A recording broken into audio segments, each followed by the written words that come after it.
In the Second Age of Middle-earth, the lords of elves, dwarves, and men are given rings of power.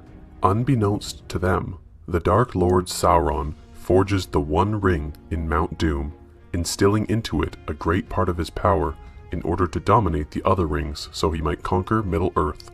A final alliance of men and elves battles Sauron's forces in Mordor. Isildur of Gondor severs Sauron's finger and the ring with it, thereby destroying his physical form. With Sauron's defeat, the Third Age of Middle-earth begins. The ring's influence corrupts Isildur, who takes it for himself.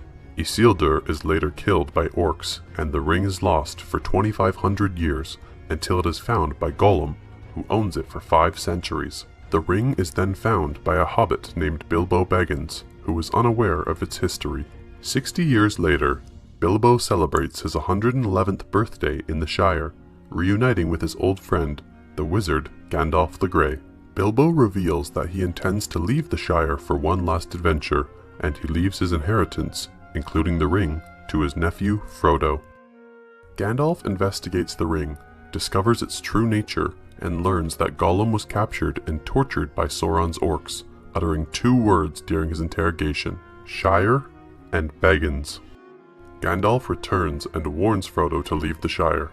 As Frodo departs with his friend, Gardener Samwise Gamgee, Gandalf rides to Isengard to meet with the wizard Saruman, but Gandalf learns that Saruman has joined forces with Sauron, who has dispatched his 9 undead Nazgul to find Frodo. Frodo and Sam are joined by fellow hobbits Merry and Pippin, and they evade the Nazgul before arriving in Bree, where they are meant to meet Gandalf. However, Gandalf never arrives, having been taken prisoner by Saruman. The hobbits are then aided by a ranger named Strider, who promises to escort them to Rivendell. However, they are ambushed by the Nazgul, and their leader, the Witch King, stabs Frodo with a Morgul blade.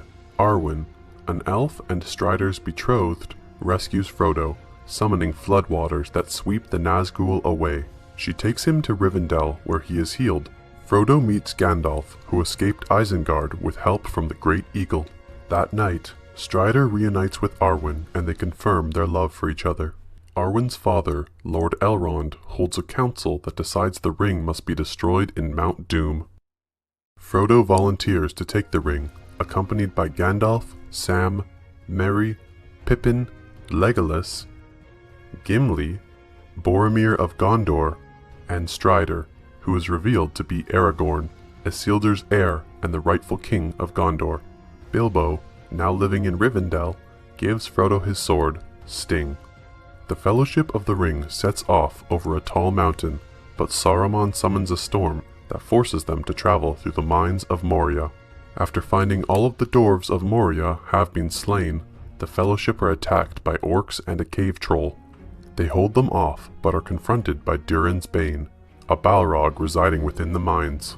Gandalf casts the Balrog into a vast chasm, but it drags him down into the darkness.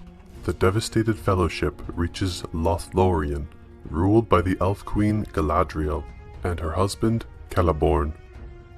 Galadriel privately informs Frodo that only he can complete the quest, and that one of his friends will try to take the ring. Meanwhile, Saruman creates an army of Uruk-hai to track down and kill the Fellowship. The Fellowship continues their travel by river. Frodo wanders off and is confronted by Boromir, who tries to take the ring.